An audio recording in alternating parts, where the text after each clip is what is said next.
Thank you very much. Thank you. Oh, boy. I want to talk to you about something that I think all of us can identify with. You can either live your dreams or live your fears. And I think the majority of people actually are not living their dreams, but are living their fears. So I want to ask you a question. What are your fears? What are you afraid of? What are you scared of? Because we all have fears, don't we? We all have something that's blocking us, that's holding us back.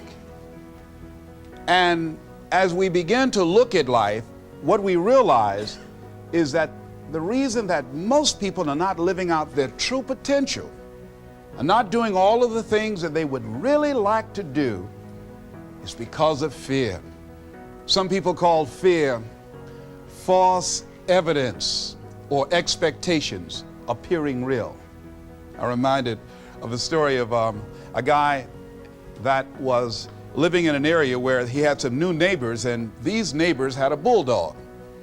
And when he came home every day, this bulldog used to chase him about a half a block from his house. Every day, he would have to streak home. I mean, he would just run. This bulldog would be right on his heels.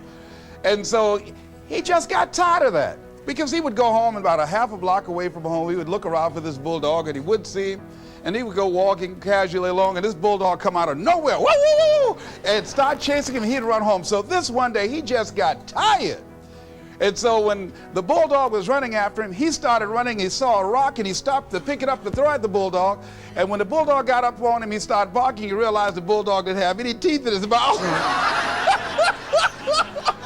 Then he started chasing the bulldog. If you don't get all away from it, because the most the bulldog could have done is gummy, you know.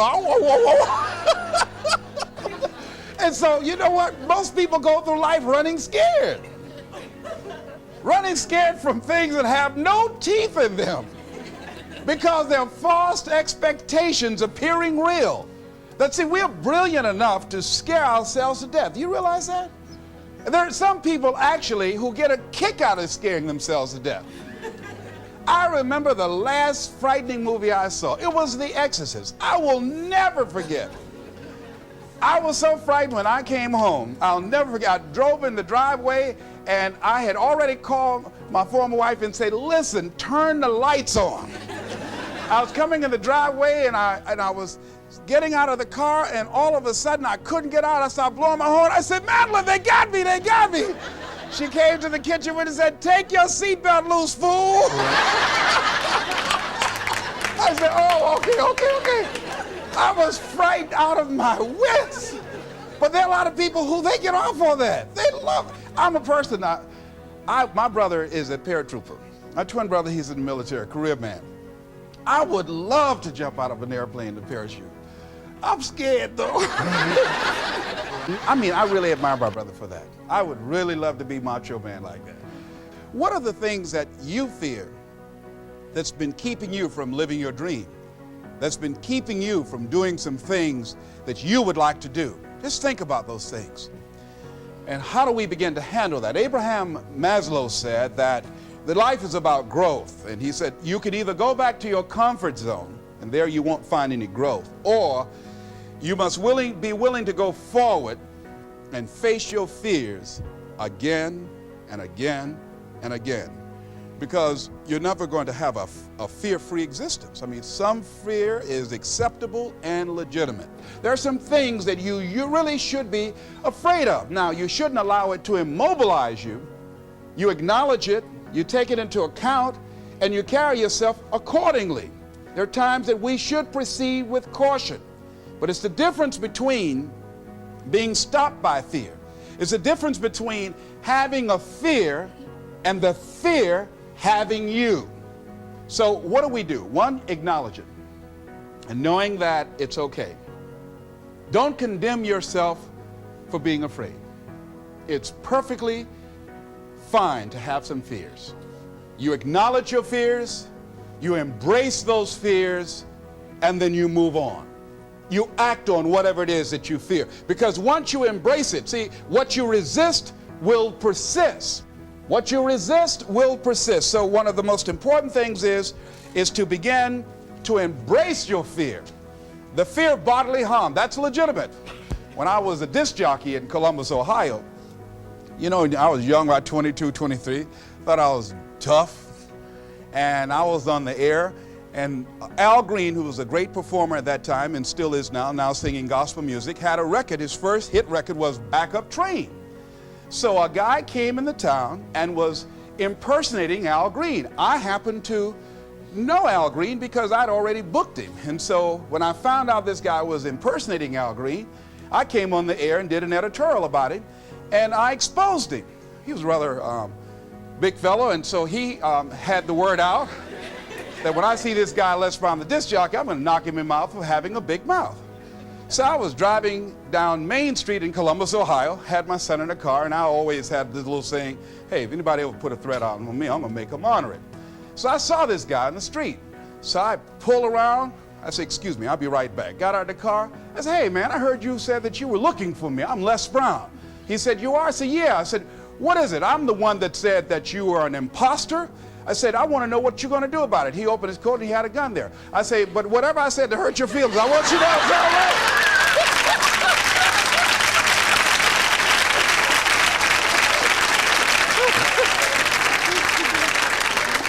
Acknowledge your fears, carry yourself accordingly, and do what makes sense for you. Well, one major fear I've always had is a fear of the dentist. And this fear had me. I didn't have that fear. And what really reinforced it, you got to watch things that can feed your fear. I saw a movie that most people would not remember. This movie was starring Dustin Hoffman. It's called The Marathon Man, with Laurence Olivier. When he's trying to get a confession out of here. And he took this drill out.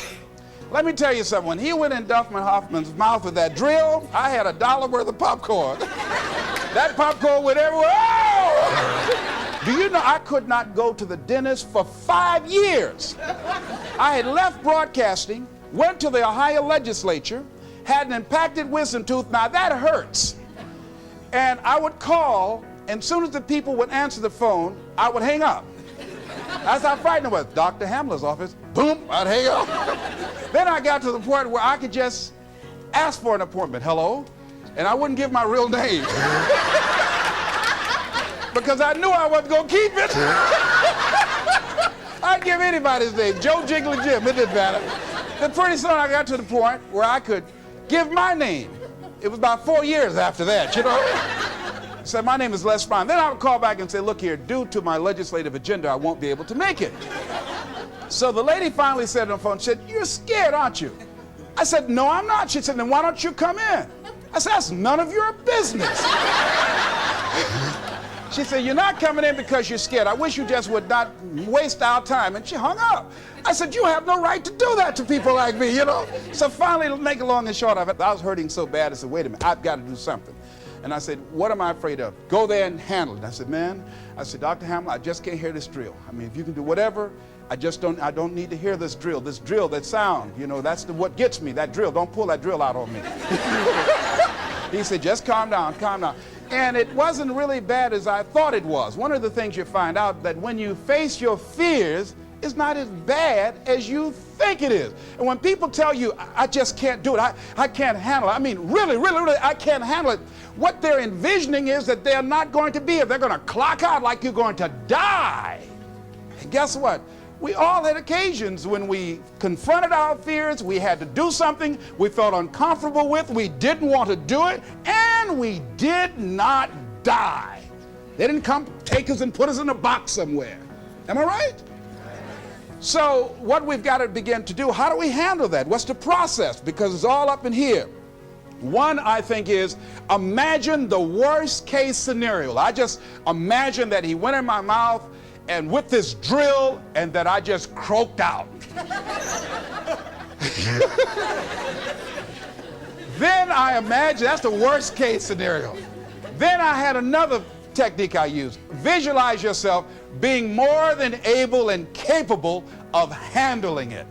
And I used to have a tremendous inferiority complex about speaking before people that I felt who had more going for them than I did. Because I'm not college trained, I used to feel that college people were the most intelligent people on the planet. And there was nothing I had to say for them. And what will they listen to me for? That's the way I felt. And so I had to visualize myself speaking before them, speaking before various audiences that had more going for them than I did, and realize and appreciate my own value and that I was a worthwhile person, even though I didn't have all going for me. I didn't have the money, I didn't have the education that they had. So part of the process is seeing yourself, being worthy, being capable, having what you need to make you a worthwhile person, and that you're more than able, and that you deserve to be listened to, or you deserve to have that dream and that passion and whatever it is that you see and envision there. You've got to see it in your mind's eye and know that you've got what it takes. Repeat after me, please. I must see in my mind's eye, see myself, confronting my fears, handling my fears. I'm more than able. Shake somebody's hand on your right and left and say, you got the right stuff.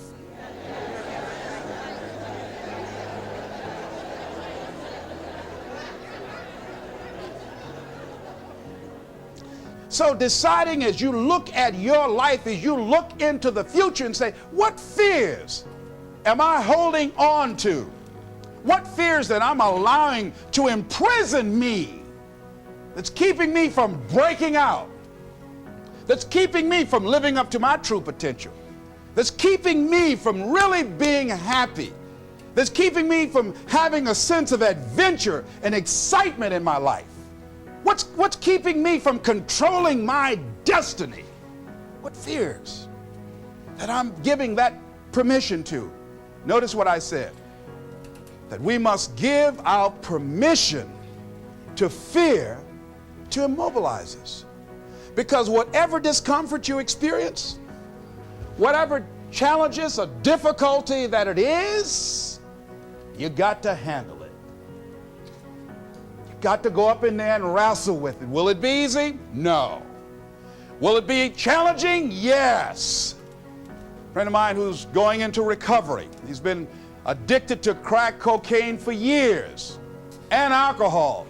And he was talking about how challenging it was and why he was dreading going into cold turkey. I said, what do you want me to tell you? That it's going to be a picnic? No, it's not. It's going to kick your butt? Yes, it is. Are you going to want to die? Yes, that's a part of it. But that's just what you must go through in order to get where you want to go. And guess what? You are strong enough to do it. You're strong enough, and your life is worth whatever you have to go through to get past this addiction. Whatever you have to do. This dream you got, whatever you want to do, will it be easy to just run out there and do it? No. Will it happen overnight? No. Will it be a struggle? Yes. Will there be times when you can't make ends meet? Yes, that's a part of it. Will there be times you won't know what to do? Yes, that's a part of it. Will you have some opposition? Will things go wrong sometimes? You will have many visits from Murphy.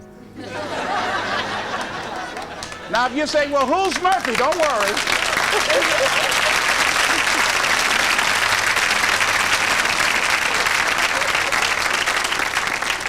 Somebody must have told us someplace along the line, I don't know where, but somebody must have told people, oh, life is going to be real easy. No. If they told you that, I've got a special announcement. They lied. I'll never forget, I had a special piece of legislation I wanted to get passed, and I said to a guy, I said, look here, can I count on your vote? He said, yes. And look here, if I can't count on it, let me know. There's another guy that owes me a chip, and I can call on that. And I won't need your vote, but I do need it. If you say you're going to do it, do it. He said, you can count on it. Legislation came up. He voted against my bill. My bill passed. I went back to him and said, hey, I told you I needed the vote, but if you couldn't give it up, let me know. I would get somebody else. I said, why did you tell me? He said, I lied. I was in shock. How many of you that life just wore you out?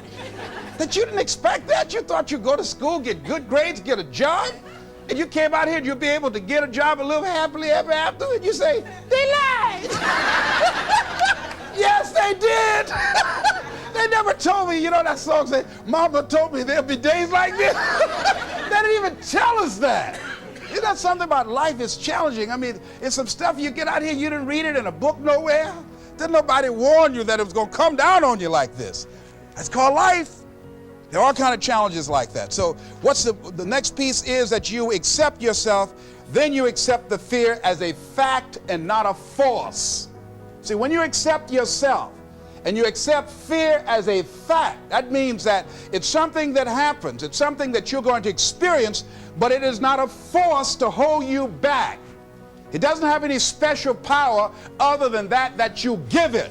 So you accept the fact that you are afraid, and then you move on anyhow.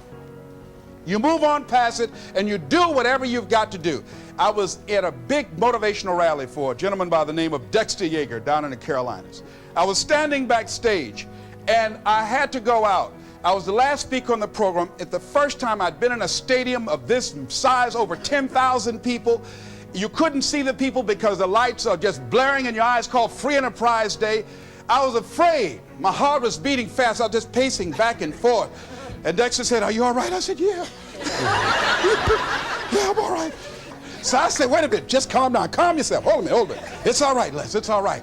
All right. Just be as scared as you can be." See, that's why I say embrace that fear. Just try and see how scared you can really get. And start breathing deeper. So the guy came back and said, "Are you about to die or something?" I said, "No, I'm fine." But after I started embracing it and trying to make myself as afraid as I can get and imagine what's the worst thing that I can go out there and do, my mind go blank and I fade on stage, that's the longer they gave me my check.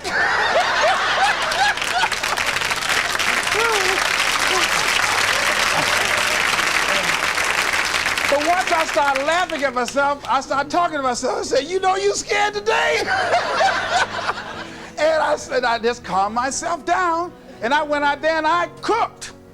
And that's what you got to do. I had another experience where I was at a major corporation, and it was one of my first major presentations I was going to do for this corporation. And I had 4 other presenters that had large firms. And one of the things that you've got to do is you've got to watch your inner conversation and discipline your thinking and your imagination, because if you don't, your mind will take you on a wild trip. So my mind said, "Hey, Les." I said, "What?" "These guys are going to wipe you out. You can't compete with them." Because I heard these guys sitting over across from me, and they were talking about all that they had going for them. And so I started doubting myself, and I became afraid, and I was thinking, well, maybe I shouldn't go in there. And so I knew then, and this is what I suggest to you, sometimes you got to talk to yourself. Talking to yourself, you know, could be a good exercise. It might be the only intelligent conversation you ever get. So I got up and I went to the bathroom. I started talking to myself and said, "Les Brown, let me tell you something. What do you care about these guys and their firms and all their money? You got 6 children you've got to feed. You got a mama you've got to take care of home. You ain't got nothing to lose."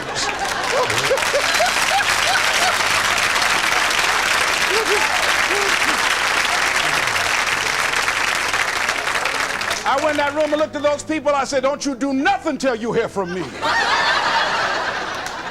And I got that contract too. You gotta do that. So when you have your lower self talking to you, telling you what you can't do, part of what you've got to do is be your own motivator. And you can't talk casually to yourself. You can't stand around and say, "Now, you must calm down now." No, that subconscious mind won't hear that. You've got to have a good conversation to yourself. Hey, and answer yourself too. Don't pay these people any attention. You answer yourself. "Hey, what you gonna do?" "I'm going there and get off." "All right, very good. Go in there and take care of business." You've got to talk to yourself, and you build yourself up, and you'll feel your energy level coming up, and people will feel that around you. See, now, if you go through life being afraid, people can sense that.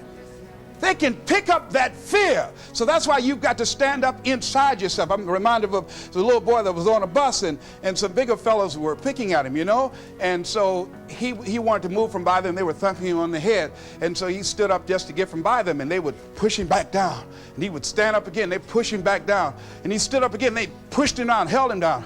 He said, "You might hold me down, but I'm standing up inside myself."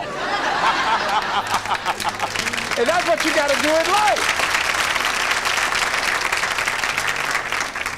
See, when you are not filling your life with the things that you are capable of doing. See, we all have some stuff that we've been given. And I don't think that it's optional for us to sit on what we have. See, if you're sitting on what you have, what you've been given, and I think everybody's been given something to bring to the planet, that only you can do that. Only you can perform that. Only you can initiate that activity. And if you don't do that, if you're not filling in your life with your life work or your mission, then there are gaps in your life. And what we do when we're not living out our true identity, we begin to fill the gaps. We fill the holes with garbage, alcohol, drugs, worry, self-destructive behavior. So when you begin to look at your life, and you know that you're not doing what you can do because you have allowed yourself to be held captive by your fears. Now, when you don't have a true appreciation and acceptance for who you are, and you allow yourself to be immobilized by fear, what happens in the process is that you begin to abuse yourself. You begin to sabotage your life, you begin to sabotage your dreams, you begin to unconsciously work against yourself. You become your own worst enemy. So what do you do about that? Well, you begin to realize that your dream and your gifts have so much meaning and so much value for you till your hunger for them will begin to push you past the fear. Your hunger to have them will give you a special drive. As you work on yourself, as you begin to acknowledge your true identity, the true power that you have, the true capacity you have to bring about change, the miracle working power that you have within yourself to do the things that you want to do. When you take them on, I'm reminded of a man who, this gentleman was doing a special study of a special tribe in Africa, headhunters. And he had difficulty in developing a relationship with these tribesmen because of the fact that he had fear. He had fear they're going to take his head. I tell you, all fears aren't bad. That was a legitimate fear. That's a good fear to give you a headache.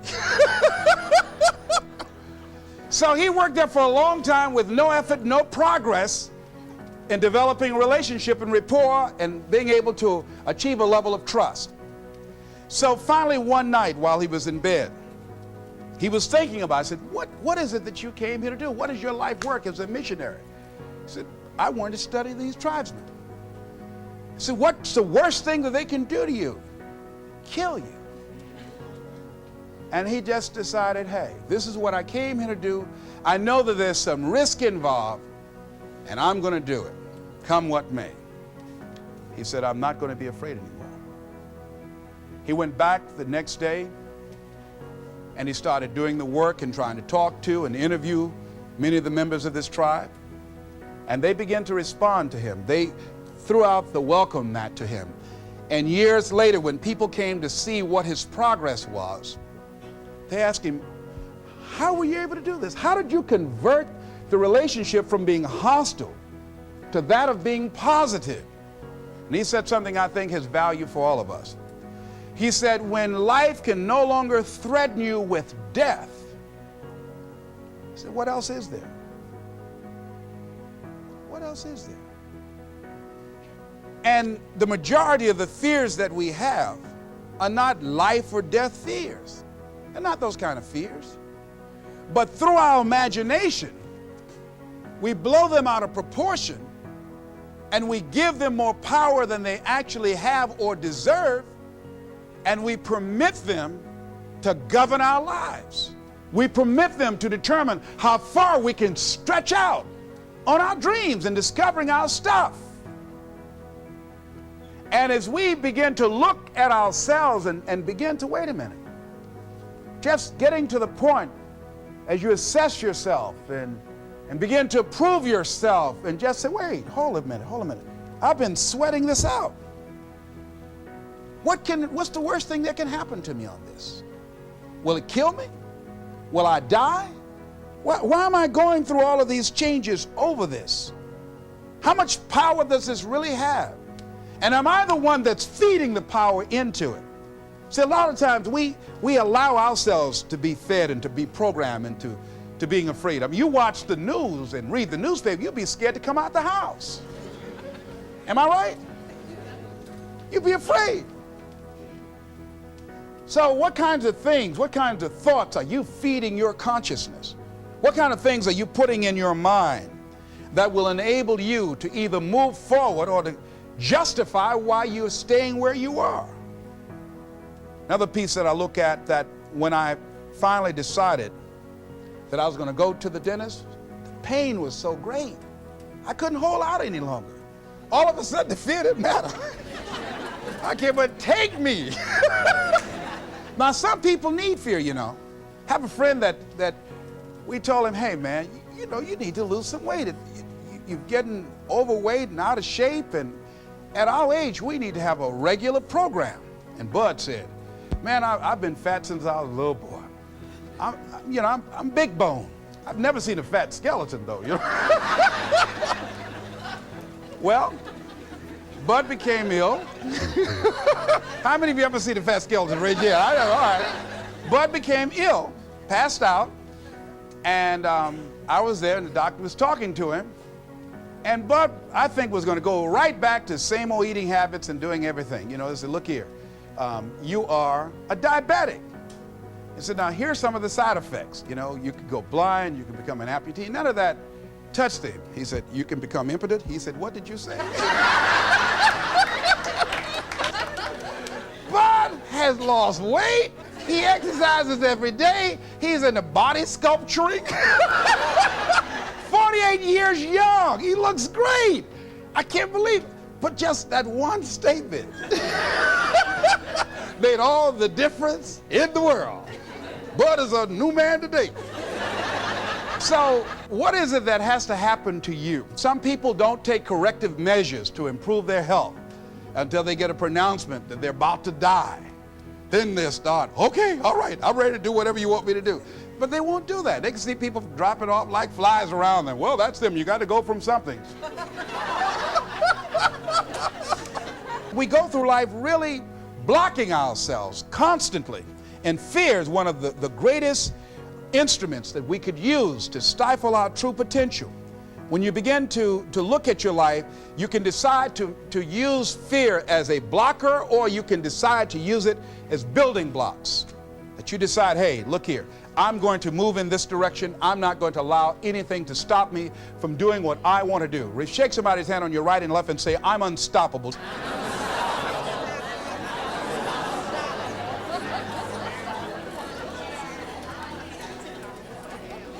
See, when you begin to understand and acknowledge your fear, and you go forth anyhow, you go forth in a spirit and a knowing that there's a way that you can begin to handle this. There's a way out here somewhere. There's a solution. What it is that you're seeking, that you have the capacity to whatever comes up, to handle it, to face it. And rather than feeling powerless, you begin to feel powerful.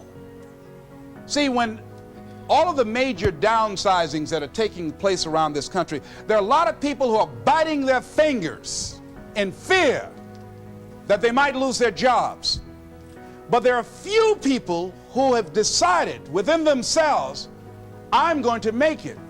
Some people aren't waiting to be cut.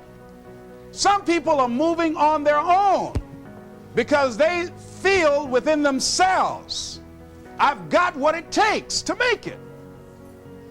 They're not afraid about tomorrow because of how they see themselves, because of what they feel that they deserve, because of what they feel that they can create for themselves.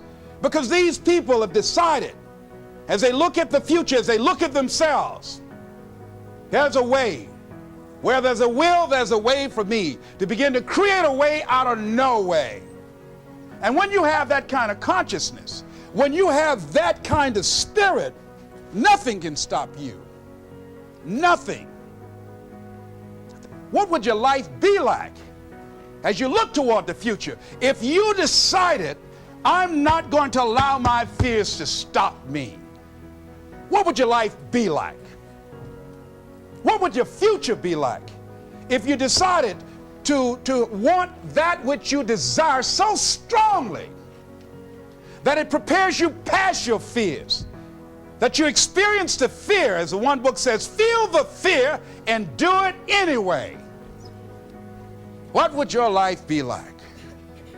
And I'm saying to you that all of us who have been entombed by fear have the capacity to resurrect ourselves and to resurrect our dreams. All of us have the capacity to do that.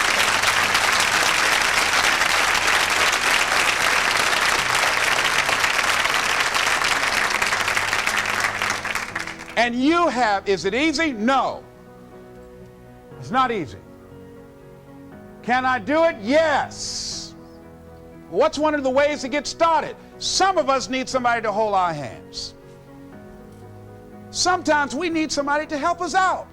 Be willing to say, I don't know. Be willing to reach out. Be willing to get some assistance to take you to the next level. One great athlete, you never expect boxers to make profound statements. I think it was Joe Frazier who said this one. He says, all of us are like the blind man at some point in our lives standing on the corner, waiting for somebody to lead us across. See, all of us at some point in our lives need some help, need someone to reach out to us, to throw out the lifeline, to help us go across some treacherous waters that we couldn't navigate by ourselves. None of us do it by ourselves. All of us at some point in our lives. We need that kind of help. We need that kind of assistance because we grow from the people we have in our lives that can enrich our lives personally, professionally, spiritually, and all the dimensions of our lives. We don't grow in a vacuum. So as you look at yourself, what are the fears you have that maybe you need some help in strengthening yourself in that area? As you assess your strengths and your weaknesses, as you begin to approve yourself and your passions and your dreams and your goals and the things that you want, if you decide to experience all of your true potential, as you decide to manifest all of your greatness, as you decide, wait a minute, what else is available to me out here if I decided to experience the fear of rejection, the fear of no, the fear of failure, the fear of standing by myself? What else is available? Of taking a chance, a fear of losing it all. What else is available to me that will bring some extra meaning and value? The fear of people not liking me. You know how many people do things they don't want to do because they want everybody to like them? Everybody's not going to like you. Excuse me, special announcement. Everybody's not going to like you. No, it's just not that kind of world. But you know, there are a lot of people who won't take positions on issues, who won't take a stand for things they believe in, who won't speak up for themselves because they don't want to make anybody mad. Oh, it was Bill Cosby. He said, I don't know what the secret of success is. He said, but here's what I know what the secret of failure is. He said, trying to please everybody. You can't please everybody. But there are people who have the fear of rocking the boat. So they just go alone in life, just go alone. Well, how do you feel? Well, I don't really want to say. How many of you know people like that? Raise your hand. These people aren't living life. They're not truly experiencing life. What do you really want to do? Well, I don't like this, but I guess I'll go ahead on and do it. No, life is too short for that. Too short and unpredictable, moseying through. Not trying to disturb anything, not trying to shake anything up, not trying to make any waves. You see, there are some people who come through the universe and their level of contribution and the level of energy they manifest is so small, so inconspicuous that when they go, you won't even know they left. I mean, there are people who die on jobs and you say, hey, where's John? Oh, John been dead 6 months. You're kidding? No. Is that right? Yeah. I didn't know. Why didn't somebody say, well, I guess we didn't miss him. But there's some people, because of their personality, because of their contribution, because of the investment of their time and their energy and the impact they have there, that when they go, everybody will miss them. See, when Mother Teresa checks out, everybody will know. When Rosa Parks, everybody will know. Nelson Mandela, everybody will know. Why? Because of their contribution. See, but there's some people, because their contribution is so small, no one will care. So I'm saying, before you are boxed and buried, decide that you're going to box and bury your fears. Decide that you're going to begin to live life on a new level, seeking out new horizons, that you're going to find more love and more joy and more ways to give more to life. Guy said something, I love this. He says, everything a man does for himself, guess what? He takes with him. But everything he does for others, he leaves behind. So when you begin to say, what is it that I want to leave? What contribution that I want to begin to make? What difference do I want to make in life? What is it that I want to do with the rest of the life that I have left? What chances I need to take? What risks do I need to begin to embrace? What fears do I need to step on? What areas of my life am I dead right now? What dreams? You can either live your dreams or live your fears. You have got to get to a point where you say, I'm sick and tired of living like this. There's got to be more. That's when people go out and strike out on their dreams. That's when people get out of relationships where they're dying together rather than growing together. That's where they leave jobs. So where are you going? Away from here? I don't know.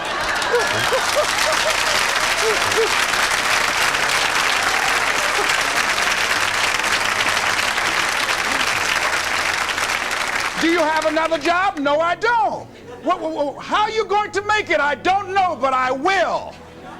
See, you will when you put yourself in that kind of situation. I'm reminded of two frogs that were hopping down the road, and they fell into a bottle of milk. And one was hopping up and down for a while, and he drowned. He just gave up. But this other frog just kept on kicking. He wouldn't give up. He just kept on kicking. And pretty soon he churned that milk into butter, and he walked on out.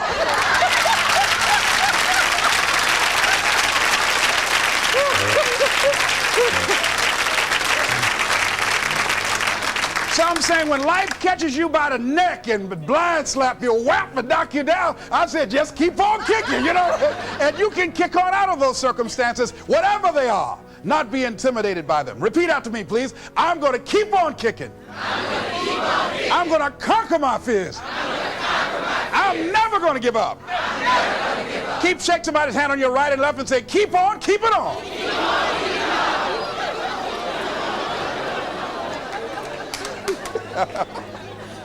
I tell you, one of the exciting things about life is you got to keep the child in you. Little children dream.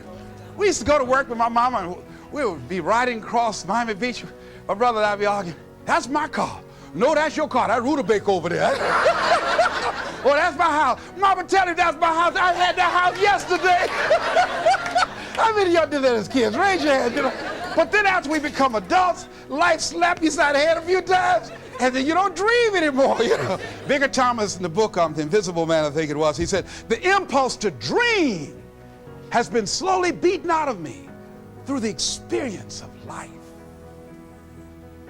And most people, ladies and gentlemen, have stopped living their dreams because of the lessons they've learned from life or things they've picked up, because we've only been born with two fears: the fear of a loud sound or the fear of falling. And all the other fears are fears we learn, fears we pick up. Whatever you're scared of, your life, the value you brought to the planet, far more important than whatever you're afraid of. You're stronger. So as we begin to look toward the future and look at what will it take for us to break through those fears, one, acknowledging the fear, knowing it's all right, some fear is healthy. Beginning to know that your dreams, your passions, your drive to achieve whatever it is you want, as it has more power and meaning, it will move you past your fears. As you begin to feel that you deserve it, your passion and goal is so strong, the fears won't matter. As you begin to trust yourself and put yourself in the situation where you have to make it happen, you will make it happen. Ladies and gentlemen, I don't believe this. I know this from my own life experience. I know that you've got greatness within you. I know that you have unlimited potential in you. I know that you have something to give to the universe that was not here before you showed up. Somebody said that life is God's gift to us, and how we live our lives is our gift to God. What kind of gift are you giving? And what kind of gift could you give if fear wasn't an issue? And I'm saying you can have fears, but don't surrender. Don't let your fears have you. You're more than capable of making this your decade. This is Mrs. Mamie Brown's baby boy, Leslie Calvin Brown, saying it's been a plum-pleasing pleasure as well as a privilege. Thank y'all here.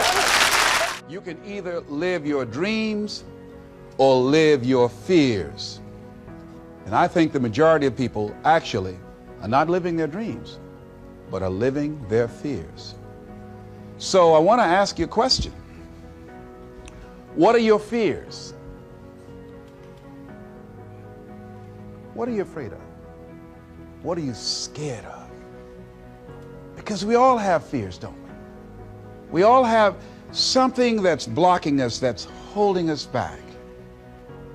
And as we begin to look at life, what we realize is that the reason that most people are not living out their true potential, are not doing all of the things that they would really like to do, is because of fear.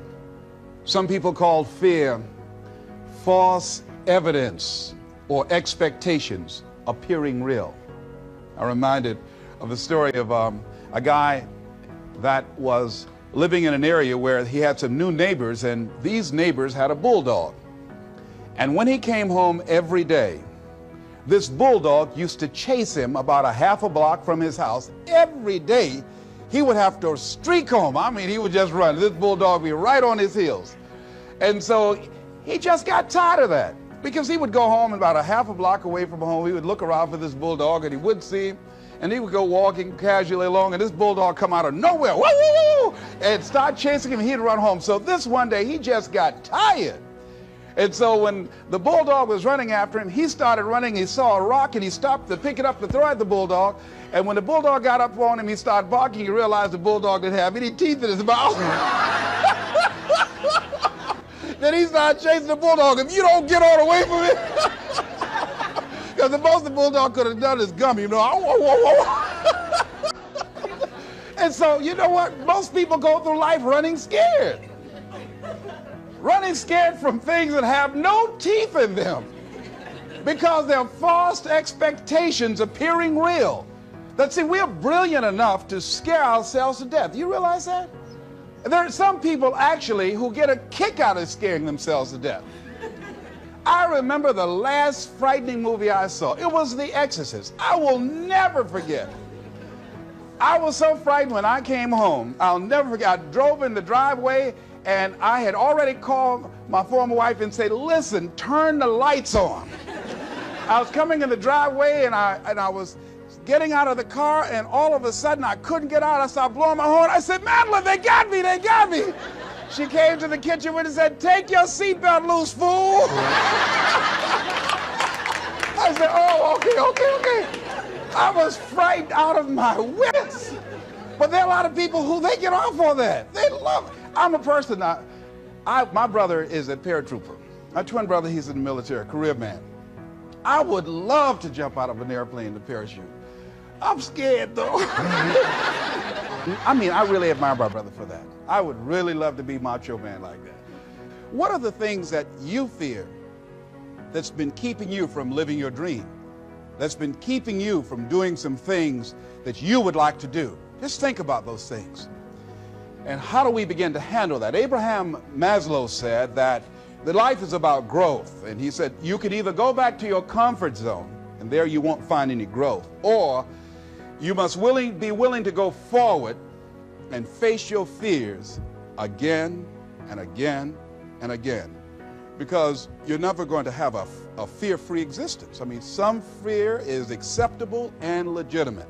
There are some things that you really should be afraid of. Now, you shouldn't allow it to immobilize you. You acknowledge it, you take it into account, and you carry yourself accordingly. There are times that we should proceed with caution, but it's the difference between being stopped by fear. It's the difference between having a fear and the fear having you. So what do? One, acknowledge it, and knowing that it's okay. Don't condemn yourself for being afraid. It's perfectly fine to have some fears. You acknowledge your fears, you embrace those fears, and then you move on. You act on whatever it is that you fear. Because once you embrace it, see, what you resist will persist. What you resist will persist. So one of the most important things is to begin to embrace your fear. Extemporaneously, during the time that I responded, I want you to like this page and share it. You're going to have a lot of fun with this. Like this page and share it. Here's one. Are you waiting on the illusion of perfection before you go live with your life? See, a lot of people, they procrastinate. Well, I'm not good enough yet. You're not good enough yet. Are you waiting on the illusion of perfection before you go live with your life? Are you aware of the fact that you will fail your way to success? Are you aware of the fact that you don't have to be great to get started, but you have to get started to be great? Are you willing to let something die in you today that you should be going live with tomorrow, waiting on the illusion of perfection? I was one. Let me go to another one. I just love this. Okay. Here we are. Are you allowing the fear of tomorrow rob you of the joy of today? This is by Steve. Are you allowing the fear of tomorrow rob you of the joy of today? You know, a lot of people, they have a fear-driven life.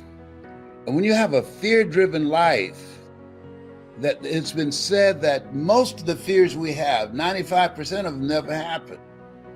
That the fears that most of us conjure up in our minds and waste a lot of energy over, gain weight over, digging early graves with our teeth, turning our hair gray, or losing weight, never happen.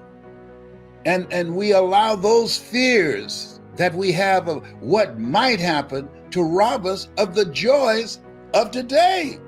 No, today is all you have. Life has no duplicate. Enjoy what you have where you are right now. Do what you can where you are with what you have right now, and God will do what you can. He wants us to be joyful.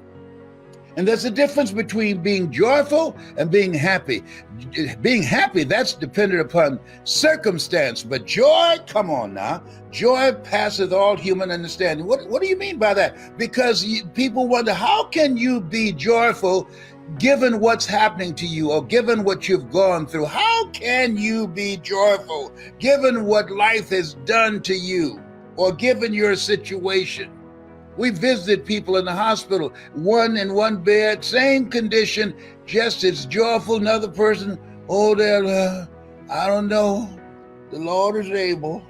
I'm just trying to make it, honey.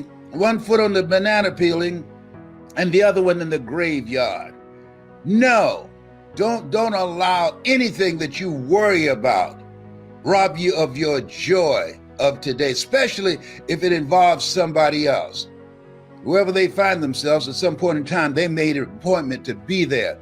You control you. You live your life. Stop trying to play God. You can't control nobody. I don't care how much you love them. You can't control their choices and what direction they decide to take their lives in. Oh, that sounds hard. I know. You know what this is? The world's smallest violin playing the world's saddest song. be joyful. So they were just throwing different quotes, and then they would take their tag and tag it and do their piece with it, or they'll take a part of their story and they'll do their take on their story. And then I'll ask, can I take a swing at that, please? And they said, sure. And when I finish, they say, you know what? You told my story better than I told my story. We have a wonderful community of people who love to change lives. If that's you, if you have a story, you want to learn how to tell it, get it out, make more money with it, increase your cash flow, be a voice of influence, and develop a national and global reputation with your story like I have, I want you to go to hungrytospeak.com. Go there now. Go there to hungrytospeak.com and become a part of our community. And that's really, really, to me, the most important part, because when I started out, all I had was Mike Williams, my mentor. Mike Williams, who wrote the book, The Road to Your Best Stuff. And he was coaching me. But when you're in a community of people, and trust me on this, right now, more than ever, it's very important to be in a community of like-minded, positive people who lift your spirit, iron sharpening iron, people who bring value to you, people where you can develop strategic partnerships, people that you can work together, people that are motivated and driven and have a focus of what they want to do with their lives. This is a time, and this is a quote that deals with this. Preparation. Prepare yourself to be positioned so that your life will be in a good place when whatever happens comes your way. Question is, are you willing to be patient with the preparation? See, a lot of people want success right now. They want mastery right now. They want to be great right now. No, it ain't that kind of party. Mastery takes time. It takes time. And it takes coaching, and it takes practice, and it takes being around other people in a group that you feed off each other and give each other strength and hold each other accountable. And magic happens when you do that.